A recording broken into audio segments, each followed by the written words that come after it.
ஒண்ணுமே புரியல. என்ன டாபிக் பார்க்க போறோம் ஜாஸ்? இன்னைக்கு வந்து நம்ம 1 மினிட் வீடியோல வந்து நோயின்றி வாழ வந்து என்னென்ன உணவுகள் நம்ம சத்தா எடுத்துக்கிற போறோம்னு பத்தி பார்க்க போறோம். ம். அதே மாதிரி என்னென்ன உணவு எடுத்துக்க கூடாது, என்னென்ன டயத்துல எடுக்கக்கூடாதுன்னு பார்க்க போறோம். ம். ஸோ நான் டிப்ஸ் உங்களுக்கும் அவங்களுக்கும் சேர்த்து சொல்றேன். ம். இப்போ காலையில பார்த்தீங்கன்னா கேழ்வரகு கஞ்சி, கூழு, உளுந்தங்களி, உளுந்தங்கஞ்சி, அப்புறம் இட்லி இதெல்லாம் டிஃபன் ஐட்டமாவும் கொஞ்சம் நீர் சத்து சேர்ற மாதிரி எடுத்துக்கிட்டோம்னா நம்ம உடம்புக்கு ரொம்ப நல்லது. இப்போ வந்து மதியான டயத்துல நம்ம சாதம் எடுத்துக்கலாம். அந்த சாதத்தோட வந்துட்டு கொஞ்சம் வெஞ்சனம்னு சொல்லுவோம்ல, ம். அதனால வந்து அந்த வெஞ்சனத்துல வந்து கீரை ஐட்டமா எடுத்துக்கிட்டா ரொம்ப நல்லது.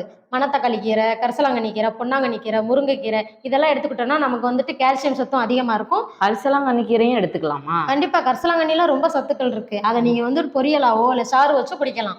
அத எடுத்துக்கிட்டோம்னா நம்ம உடம்புல வந்து எலும்பு ரொம்ப பலவீனமா இருக்கிறவங்களுக்கு நல்ல பலமாயிரும்.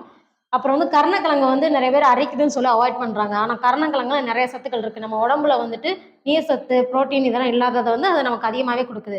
சாயங்கால நேரத்துல வந்து சைட் டிஷ்ன்னு சொல்லிட்டு, அதாவது சைட் டிஷ்னா ஸ்நாக்ஸ்ன்னு சொல்ல வரேன் நானு. சைடிஷ்னா இந்த என்னது இந்த பானிபூரி, மசாலா பூரி சொல்லுவாங்கல்ல. அப்படியும் சொல்லலாம். இல்ல முறுக்கு ஐட்டம், மிச்சர் ம். ஐட்டம் சொல்லுவாங்கல்ல. நீங்க அதெல்லாம் அவாய்ட் பண்ணிருங்க. அதெல்லாம் எண்ணெய் ஐட்டம் தான். ஸோ அது சாப்பிடுறனால வந்து இப்ப இருக்கிற பொண்ணுங்க வந்து பிம்பிள்ஸ் வருது, அது வருது, இது வருதுன்றீங்க. அதெல்லாம் அவாய்ட் பண்ணிட்டீங்கன்னா, ஈவினிங் டயத்துல வந்து நெல்லிக்காய், அத்திப்பழம், நாவல் பழம், பேரிச்சம்பழம் அதிகமா எடுத்துக்கிட்டீங்கன்னா, பிளட் லெவலும் கூடும். நம்ம உடம்பும் ரொம்ப தெம்பா இருக்கும். நைட் நேரத்துல நம்ம ஜீரணம் ஆகுற சாப்பாட தான் எடுத்துக்கிறணும். ஜீரணம் ஆகாத சாப்பாடு என்னன்னா, நைட் நேரத்துல நிறைய பேர் வந்து தலைவலிக்குது. டீ குடிச்சா தான் எனக்கு தூங்கணும் போல இருக்கும். டீ குடிச்சா தான் பாத்ரூம் போகணும் போல இருக்குன்னுவாங்க. ஆனா அதெல்லாம் தேவையே இல்ல. அத குடிச்சோம்னா நம்ம உடம்புல பித்தம் அதிகமாயிரும்.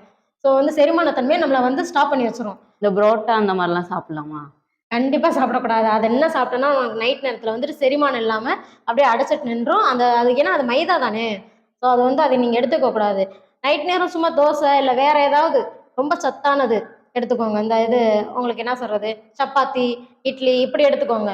ஆனா பரோட்டாலாம் ரொம்பவே அவாய்ட் பண்ணிருங்க. ஆசைக்கு வேணா எப்பயோ ஒரு நாள் நீங்களா செஞ்சு சாப்பிடுங்க.